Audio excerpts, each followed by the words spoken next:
Pernahkah kamu menyadari bahwa sebagian besar orang gagal bukan karena mereka tidak tahu harus menyentuh bagian mana, tetapi karena mereka tidak tahu bagaimana hadir saat menyentuh? Ini bukan tentang tubuh. Ini tentang pikiran. Dan jika kamu masih berpikir sentuhan hanyalah soal kulit, kamu sudah tertinggal jauh sebelum permainan dimulai. Bayangkan ini sejenak. Dua orang melakukan gerakan yang sama, di tempat yang sama, dengan niat yang tampak serupa. Namun hasilnya berbeda total. Yang satu terasa kosong, cepat dilupakan, tidak meninggalkan jejak apapun. Yang lain terasa dalam, membekas, dan bahkan setelah lama berlalu, masih teringat jelas. Perbedaannya bukan pada tubuh. Rahasianya tersembunyi di cara menyentuh, bukan apa yang disentuh. Stoik kuno memahami satu hal yang hari ini jarang dibicarakan. Mereka percaya bahwa kekuatan sejati tidak berasal dari tindakan besar, tetapi dari kesadaran penuh terhadap momen kecil. Sentuhan adalah salah satu momen kecil yang paling sering diremehkan. Dan justru disitulah kebanyakan orang gagal tanpa pernah menyadarinya. Berhenti sejenak. Jika sentuhanmu selalu terburu-buru, jika gerakanmu selalu ingin sampai ke tujuan, maka sebenarnya kamu tidak sedang menyentuh. Kamu sedang melewati. Tubuh manusia merasakan niat lebih cepat daripada tekanan tangan. Bahkan sebelum kulit bersentuhan, pikiran sudah membaca pesan yang kamu kirimkan. Inilah kenyataan yang jarang diungkap. Sentuhan tanpa ketenangan adalah kebisingan. Sentuhan tanpa kesadaran adalah gangguan. Dan sentuhan yang dipenuhi keinginan untuk menguasai, akan selalu terasa berat, tidak nyaman, bahkan jika secara teknis terlihat benar. Orang stoik melatih diri untuk tidak dikuasai oleh impuls.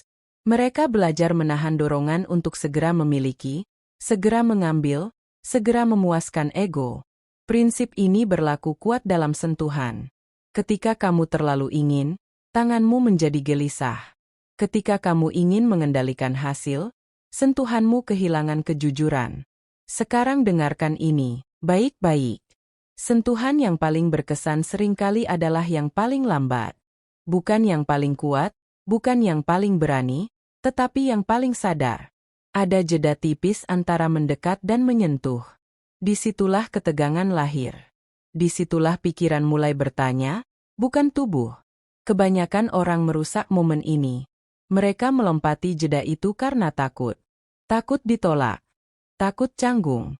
Takut kehilangan kendali. Padahal justru di jeda itulah koneksi dibangun. Stoik tidak takut pada keheningan. Mereka memanfaatkannya. Jika kamu menyentuh dengan pikiran yang tenang, tanpa tergesa, tanpa niat tersembunyi, sentuhanmu menjadi pesan. Pesan yang berkata, aku hadir. Aku tidak menuntut. Aku tidak mengejar. Dan anehnya, justru itulah yang membuat sentuhan terasa kuat. Sekarang bayangkan kebalikannya. Tangan yang bergerak cepat, tekanan yang berubah-ubah, arah yang tidak konsisten. Semua itu mengirim sinyal kegelisahan. Tubuh manusia sangat peka terhadap hal ini. Ia tahu kapan disentuh oleh seseorang yang sabar, dan kapan disentuh oleh seseorang yang hanya ingin segera selesai. Inilah alasan mengapa banyak orang merasa sudah melakukan segalanya, tetapi tetap tidak meninggalkan kesan.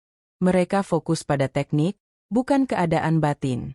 Mereka lupa bahwa sentuhan adalah percakapan diam antara dua sistem saraf. Stoik mengajarkan bahwa kita hanya bisa mengendalikan diri kita sendiri. Dalam sentuhan, ini berarti satu hal penting. Kamu tidak mengendalikan reaksi orang lain. Kamu hanya mengendalikan niat, ritme, dan kehadiranmu. Ketika kamu benar-benar menerima hal ini, sentuhanmu berubah secara alami. Ada momen di mana tidak menyentuh sama sekali justru lebih kuat daripada menyentuh.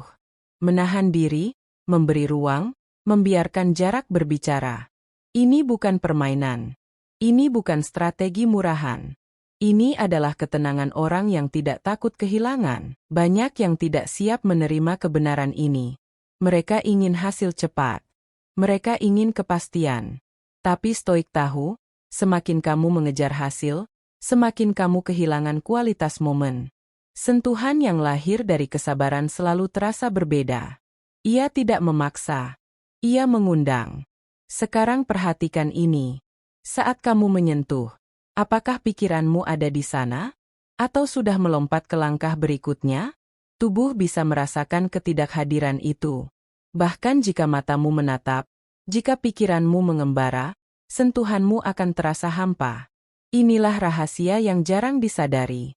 Sentuhan terbaik terjadi ketika kamu tidak sedang mencoba menjadi siapapun. Kamu tidak sedang berperan. Kamu tidak sedang membuktikan apa-apa. Kamu hanya ada. Tenang. Stable. Tidak tergoyahkan oleh ekspektasi. Stoik melatih diri untuk mencintai proses, bukan hasil. Dalam sentuhan, proses adalah segalanya. Tekanan yang konsisten. Gerakan yang jujur. Ritme yang mengikuti napas, bukan dorongan ego. Ini bukan soal kecepatan. Ini soal sinkronisasi. Jika kamu ingin sentuhanmu diingat, berhentilah bertanya, apakah ini cukup? Mulailah bertanya, apakah aku benar-benar hadir? Karena saat kamu hadir sepenuhnya, tubuh yang lain akan merasakannya tanpa perlu penjelasan. Ada kekuatan besar dalam sentuhan yang tidak meminta balasan. Sentuhan yang tidak memiliki agenda. Sentuhan seperti ini jarang, dan karena itu terasa mahal. Orang bisa merasakan perbedaan antara sentuhan yang memberi dan sentuhan yang mengambil. Stoik percaya bahwa ketenangan adalah bentuk kekuasaan tertinggi. Dalam sentuhan, ketenangan itu terasa seperti tangan yang tidak ragu, tidak gemetar, tidak tergesa. Ia bergerak seolah waktu melambat, dan dunia di luar berhenti sejenak. Dan disinilah kebanyakan orang gagal di menit-menit terakhir. Mereka tidak sabar mempertahankan kualitas itu. Mereka merusaknya dengan keinginan sendiri. Padahal jika mereka bertahan sedikit lebih lama, jika mereka tetap setia pada ritme tenang itu, momen akan berkembang dengan sendirinya. Rahasia ini sederhana, tapi tidak mudah. Karena ia menuntut satu hal yang jarang dimiliki orang modern, pengendalian diri. Sentuhan bukan soal keberanian fisik, tetapi keberanian untuk tetap tenang ketika dorongan muncul. Jika kamu mengingat satu hal dari ini, ingatlah ini. Tubuh tidak pernah berbohong. Ia selalu tahu apakah disentuh oleh seseorang yang ingin menguasai, atau oleh seseorang yang mampu menahan diri. Dan yang kedua, hampir selalu lebih berkesan. Pada akhirnya, rahasianya memang bukan di dalam tubuh. Rahasianya ada di cara kamu hadir saat menyentuh. Dalam ketenanganmu, dalam kesabaranmu, dalam kemampuanmu untuk tidak terburu-buru. Dan ironisnya, ketika kamu berhenti mencoba terlalu keras, ketika kamu berhenti mengejar reaksi, justru saat itulah sentuhanmu mulai berbicara lebih keras daripada kata-kata apapun.